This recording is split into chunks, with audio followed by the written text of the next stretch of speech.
নমস্কার বন্ধুরা, পিঁপড়া কিচেনে স্বাগত। আজকে ডিম আর পেঁয়াজ দিয়ে এমন সুন্দর একটি রেসিপি তৈরি করে দেখাবো। আশা করছি আগে কখনো আপনারা ট্রাই করেননি।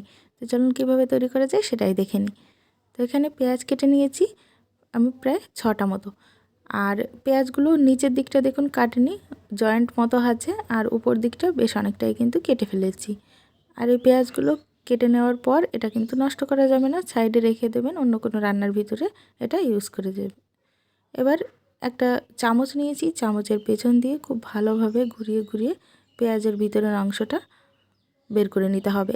একদম বাটির শেপ যেমন হয় ঠিক সেরকমভাবে পেঁয়াজটাকে করে ফেলতে হবে। প্রথমে চামচের সরু দিকটা ভেতর দিকে দিয়ে তারপরে ঘুরিয়ে ঘুরিয়ে নেবেন একটুখানি।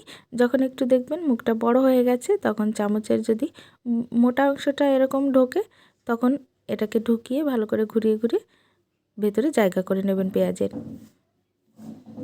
আর একদম মাঝখান নিচের দিকে একটু কমই খুঁজে নেবেন, তা না হলে দেখতে পাবেন যে নিচের দিকটা ফুটো হয়ে গেছে পেঁয়াজের, আর তখন কিন্তু এর ভিতরে ডিমের পুরটা ভরা যাবে না। দেখুন কত সুন্দর বাটির আকার হয়ে গেছে। আর সবগুলো পেঁয়াজই একইভাবে এরকম বাটির আকার করে নিতে হবে। প্রায় 3টি লেয়ার আমি রেখেছি এখানে, কোনোটায় 2টি লেয়ার আছে, কোনোটায় 3টি লেয়ার আছে। তো এরকম করেই বাটিগুলো তৈরি করতে হবে। এখন এখানে নিয়েছি 2টো ডিম, আর এটাকে ভালো করে ফেটিয়ে নিতে হবে। ডিমের পরিমাণ কম বেশি করা যেতে পারে। বাটির আকার পেঁয়াজগুলির ভিতরে যতটা পরিমাণ ডিমের পুরটা যাবে ততটা পরিমাণে দিতে হবে। এখন 1 চিমটি লবণ দিয়ে ভালো করে মিশিয়ে নিলাম। পেঁয়াজের ভিতরে ফেটিয়ে রাখা ডিম দিয়ে দেব। সবগুলোতেই একই সমান দিয়ে দিচ্ছি। দেখুন একটুখানি নিচের দিকটা বেরিয়ে গেছে, কেননা যে পেঁয়াজটা বেরিয়ে গেছে নিচের দিকটা অল্প একটুখানি ফুটো হয়ে গেছিলো, তাই বেরিয়ে গেছে। আপনারা তাই অবশ্যই সাবধানে কিন্তু কাজটা করবেন। এখন এটাকে ভাপ দিয়ে নিতে হবে প্রায় 3 থেকে 4 মিনিট। মিডিয়াম ফ্লেমে করবেন। কড়াইতে অল্প একটু জল বসিয়ে দিয়েছি, তার উপরে স্ট্যান্ড, আর তার উপরেই বসিয়ে দিলাম একটা প্লেটের ভিতরে পেঁয়াজগুলো। এখন একটু মশলা তৈরি করে নেব। নিয়েছি 7-8টা কাঁচা পাকা লঙ্কা, 1 চামচ আদা কুচি, 2 চামচ জিরা, সাথে দিলাম কয়েক কোয়া রসুন। মশলার ভিতরে অল্প পরিমাণ একটুখানি জল দিয়ে দেবো, আর তারপরে ঢাকনা লাগিয়ে এটাকে গ্রাইন্ড করে নিতে হবে। এবার 3-4 মিনিট হয়ে যাওয়ার পর ঢাকনা খুলে আপনাদেরকে দেখিয়ে দিচ্ছি। দেখুন ডিমটাও সেদ্ধ হয়ে গেছে, আর সাথে এই পেঁয়াজটাও কিন্তু অনেকটাই সেদ্ধ হয়ে গেছে। তো এটাকে এখন নামিয়ে ঠান্ডা করে নিতে হবে। যদি মশলাদার কারি বানাতে না চান, তাহলে এভাবেও কিন্তু ডিমের পুর ভরা পেঁয়াজটাকে ভালো করে ভেজে নিয়ে খেতে পারেন। এটাও কিন্তু দারুণ লাগে খেতে। এবার কড়াইয়ের ভিতরে দিয়ে দেব কিছু পরিমাণ সর্ষের তেল। ভালো করে গরম হয়ে যাওয়ার পর একটুখানি হলুদ গুঁড়ো দিয়ে দিলাম, তার ভিতরে দিয়ে দিচ্ছি অল্প একটুখানি লবণ। এটাকে ভালো করে মিশিয়ে নিয়ে এবার ভাপ দিয়ে রাখা পেঁয়াজগুলো দিয়ে দেব। দেখুন দেখতে কিন্তু দারুণ লাগছে পেঁয়াজগুলো।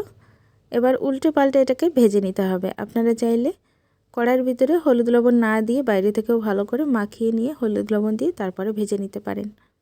উল্টে পাল্টে প্রায় 2 মিনিট এটাকে হালকা একটুখানি ভেজে নিতে হবে। সাইডটা দেখুন একটুখানি ভাজা ভাজা হয়ে গেছে। এখন এটাকে নামিয়ে নিচ্ছি।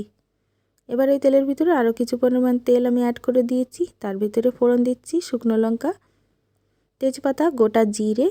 এবার পেঁয়াজগুলোকে যখন বাটি শেপ দিয়েছিলাম, তখন যে পেঁয়াজটা ভিতর থেকে বেরিয়েছিল সেই পেঁয়াজটাই ভালো করে গ্রাইন্ড করে নিয়েছি, আর পেঁয়াজ বাটাটাই এখানে দিয়ে দিলাম। তার সঙ্গে দিয়ে দেবো একটুখানি হলুদ গুঁড়ো, আর 1 চামচ মতো চিনি, কাশ্মীরি লঙ্কা 1 চামচ। এটাকে ভালো করে এবার কষিয়ে নিতে হবে। যতক্ষণ না পর্যন্ত তেল ছাড়ে তত সময় কষিয়ে নিয়েছি। 2টো এলাচ দানা ফাটিয়ে দিয়ে দিলাম। আপনারা চাইলে গোটা গরম মশলাও দিতে পারেন। এবার দিয়ে দিলাম বেটে রাখা মশলাটা।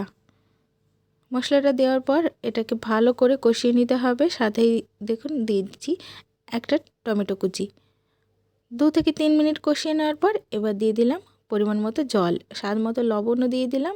জলটা একটুখানি ফুটে আসলে ডিমগুলো দিয়ে দিলাম। ডিমের পুর ভরা পেঁয়াজগুলি ছেড়ে দেওয়ার পরে প্রায় 3 থেকে 4 মিনিট হাই ফ্লেমে এটাকে রান্না করে নামিয়ে নিলেই কিন্তু তৈরি হয়ে যাবে। তো চলুন এটাকে ভালো করে মিশিয়ে নিয়ে 3-4 মিনিট রান্না করে নিচ্ছি। ফিরে আসলাম 3-4 মিনিট পর। দেখুন ঝোলটা কিন্তু অনেকটাই গাঢ় গাঢ় হয়ে গেছে। হালকা একটু গা মাখা ঝোল থাকলেই কিন্তু এটা খেতে ভালো লাগবে। চাইলে আপনারা একটু গরম মশলা এর ভিতরে অ্যাড করতে পারেন। এবার একটুখানি ধনেপাতা কুচি মিশিয়ে নিলাম, আর তারপরে এটাকে নামিয়ে নেব। নিয়ে নিয়েছি একটা প্লেটে, দেখুন কেটেও দেখাচ্ছি ভিতরটা ঠিক কতটা সুন্দর হয়েছে। সাইডটা পেঁয়াজটা একদম সফট, যেমন ঠিক ডিমের ভিতরটা দেখায় সেরকমই মনে হচ্ছে যেন কুসুম আছে, আর বাইরের সাদা অংশটা। তো অবশ্যই বাড়িতে একবার ট্রাই করে দেখতে পারেন, আশা করছি সবার খুবই ভালো লাগবে। ডিমের পুর ভরা পেঁয়াজের এই রেসিপিটি ভাত হোক বা রুটি পরোটা যে কোনো কিছুর সঙ্গেই কিন্তু দুর্দান্ত লাগবে। তো কেমন লাগলো রেসিপিটি কমেন্টস করে জানাতে ভুলবেন না। চ্যানেলে নতুন হলে সাবস্ক্রাইব করে রাখবেন, সাথেই বন্ধুদেরকে শেয়ার করবেন এবং লাইক করে যাবেন। তো আজকের মতো এই পর্যন্ত, দেখা হবে অন্য কোনো রেসিপিতে। বাই।